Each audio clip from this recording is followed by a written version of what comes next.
بسم اللہ الرحمن الرحیم، الصلاۃ والسلام علی رسولہ الکریم وعلی آلہ وصحبہ اجمعین، اما بعد۔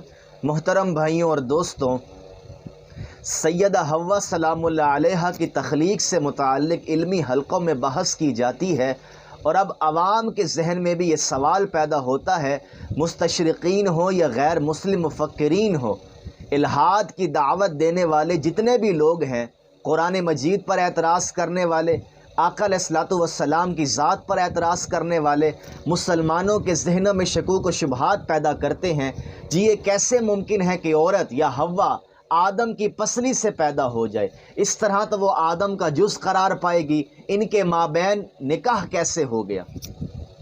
آقا علیہ السلام کی نسبت سے بھی روایات ہم تک پہنچی ہیں کہ جناب حوا آدم علیہ السلام کی پسلی سے پیدا ہوئی ہیں۔ پھر اسی روایت کو سامنے رکھتے ہوئے قرآن کی آیات کی تشریح کی جانے لگی، اور آج یہ عقیدہ بن چکا ہے کہ جناب حوا کی پیدائش یا ان کی تخلیق آدم کی پسلی سے ہوئی ہے، حالانکہ اسلام میں اس تصور کی کوئی گنجائش نہیں، نہ قرآن اس کی تائید کرتا ہے، نہ تاجدار کائنات کا فرمان اس کی تائید کرتا ہے۔ احادیث مبارکہ کو سمجھنے کا واحد اصول تمام محدثین نے بیان کیا کہ قرآن کی روشنی میں روایتوں کے فہم کو، آقا علیہ السلام کی منشا کو، اس کی معرفت حاصل کی جائے گی۔ چونکہ آقا علیہ السلام کی نسبت سے جو روایات ہم تک پہنچی ہیں، یہ قرآن کی طرح محفوظ ذرائع سے نہیں پہنچی۔ ہم راوی پر بحث کرتے ہیں، سند پر بحث کرتے ہیں، درایت کے اصول کو سامنے رکھ کر متن پر گفتگو کرتے ہیں، اور قرآن مجید کی روشنی میں دین کے مسلمات اور مقدمات کو واضح کرنے کی کوشش کرتے ہیں۔ اب یہاں بھی ایسا ہی ہوا کہ سیدہ حوا کی تخلیق سے متعلق روایت کا سہارا لیا گیا، اس پہ غور و تفکر نہیں کیا گیا، تدبر نہیں کیا گیا، قرآن سے اس مسئلے کو حل نہیں کیا گیا، الٹا قرآن کی آیت کی تشریح حدیث سے کی جا رہی ہے۔ آقا علیہ الصلوۃ والسلام نے کیا بیان فرمایا؟ میں قرآن مجید کی آیات کی روشنی میں سیدہ حوا کی تخلیق کا جو مسئلہ ہے وہ حل کرنے کی کوشش کرتا ہوں۔ قرآن نے اس بارے میں کیا کہا ہے؟ انجینئر محمد علی مرزا صاحب نے اپنے پروگرام میں اس کو ڈسکس کیا، وہ بھی یہی بات کہہ گئے کہ جناب حوا آدم کی پسلی سے پیدا ہوئی، چونکہ وہ احادیث کو بیان کرتے ہیں۔ میں یہ تو نہیں کہتا کہ انہوں نے جان بوجھ کر ایسی بات کی، بندے کے ذہن سے بہت سے دلائل حذف ہو جاتے ہیں، ممکن ہے میری بات سن کر وہ رجوع کر لیں یا اپنی بات کی وضاحت کر دیں۔ سورہ النساء کی پہلی آیت میں اللہ تعالیٰ نے ارشاد فرمایا، بسم اللہ الرحمن الرحیم، یا ایہا الناس اتقوا ربکم الذی خلقکم من نفس واحدۃ وخلق منہا زوجہا، لوگوں اپنے پروردگار سے ڈرو جس نے تم کو ایک شخص سے پیدا کیا، یعنی اول، اور اس سے اس کا جوڑا بنایا، وَبَثَّ مِنْهُمَا رِجَالًا كَثِيرًا وَنِسَاءً، پھر ان دونوں سے کثرت سے مرد اور عورت پیدا کر کے روئے زمین پر پھیلا دیے۔ اب اس آیت کی روح سے سیدہ حوا کی تخلیق کو جناب آدم کی پسلی سے جوڑا جاتا ہے کہ الفاظ ہیں من نفس واحدہ وخلق منہا زوجہا، کہ ہم نے تمہیں ایک نفس سے پیدا کیا، ایک جان سے پیدا کیا، اور اسی سے اس کا جوڑا بنایا۔ منہا کے الفاظ کو جناب آدم کی پسلی کے ساتھ مخلوط کر دیا، جوڑ دیا، اور روایت کا سہارا لیا، حالانکہ اس آیت میں ایسی کوئی بات بیان نہیں ہوئی۔ یہاں پر نفس جان کے معنی میں بھی ہے اور نوع کے معنی میں بھی ہے، جنس کے معنی میں بھی ہے، نوع کے معنی میں بھی ہے۔ اسپیشیس جس کو ہم کہتے ہیں، جانور ایک عالم جسے کہتے ہیں، عالم انسانی ہے، عالم حیوانی ہے، عالم نباتاتی ہے، عالم لاہوتی ہے، فرشتوں کے بارے میں الگ عالم کی بات کی جاتی ہے، یہ سپیشیس کا بیان ہے۔ یہاں نفس سے مراد سپیشیس ہے کہ حوا کو اسی کی نوع سے پیدا کیا۔ جنس میں جناب آدم میل ہے، جناب حوا فیمیل ہے، فرق آ گیا، لیکن یہاں نفس سے مراد نوع کی بات کی جا رہی ہے۔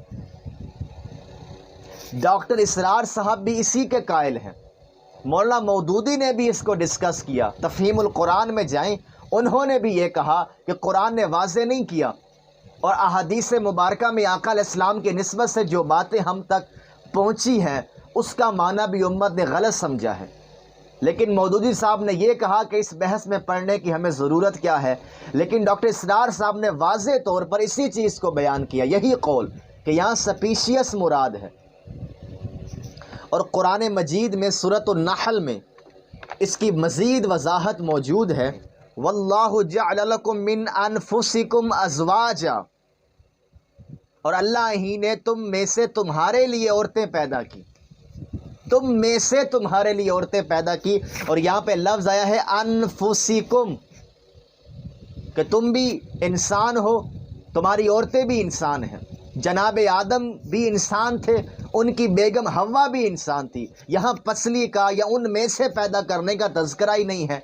آپ لفظ پہ غور کریں، تالیف جملہ پہ غور کریں، عربی ترکیب پہ غور کریں، قرآن نے کیا اسلوب اختیار کیا۔ جو عربی زبان سے واقف ہیں میری بات کو اچھے انداز میں سمجھیں گے۔ یہاں سپیشیس کی بات ہو رہی ہے، آدم میں سے نکالنا، یہ ایسی کوئی بات ہی نہیں ہے۔ جناب آدم جس نوع سے پیدا ہوئے انسان ہیں، جناب حوا بھی انسان ہے، یہی چیز بیان ہوئی ہے۔ اور انفسکم، یہاں آقا علیہ السلام کے لیے بھی یہی الفاظ استعمال ہوئے۔ سورۃ توبہ میں آیت نمبر 128 میں لَقَدْ جَاءَكُمْ رَسُولٌ مِّنْ أَنفُسِكُمْ، وہی الفاظ استعمال ہوئے، تمہارے پاس تم ہی میں سے ایک پیغمبر آئے ہیں، کہ تم بھی انسان ہو اور یہ بھی انسان ہے۔ تو یہاں سپیشیس کی بات ہو رہی ہے، پسلی سے پیدا کرنے کی بات نہیں ہو رہی۔ اور آقا علیہ السلام نے جو بات کی وہ آقا علیہ السلام نے تشبیہ دی کہ عورت صنف نازک ہے، پسلی کی طرح ہے۔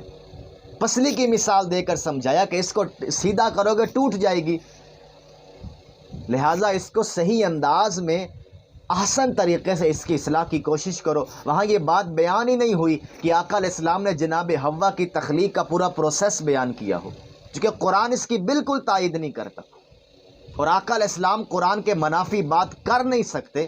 ہم اس روایت کو ان آیات کی روشنی میں دیکھیں، بات واضح ہو جائے گی۔ تو آیت کیا کہہ رہی ہے کہ سپیشیس، نفس واحدہ، اور واللہ جعل لکم من انفسکم ازواجا، یہاں بھی جان کی بات ہوئی، نوع کی بات ہوئی، جیسے آقا علیہ السلام کے لیے بھی وہی لفظ استعمال ہوا۔ اور اسی طرح کی اور بھی بہت سی آیات ہیں جس میں اللہ تعالیٰ نے یہی اسلوب اختیار کیا، وہاں بھی سپیشیس کو بیان کیا جا رہا ہے۔ خالقہ اور جعلہ کے لفظ پر بھی غور کرے، بنایا، خلق کرنا اور بنانا، اس میں زمین آسمان کا فرق ہوتا ہے۔ وہاں پر خالقہ کا لفظ استعمال ہوا ہے، لیکن سورہ نحل میں اللہ نے مزید وضاحت کر دی کہ میں نے ایک نوع سے پیدا کیا ہے۔ آدم سے اس کو پیدا کرنے کا مطلب اسی کی سپیشیس سے حوا کو بھی پیدا کیا۔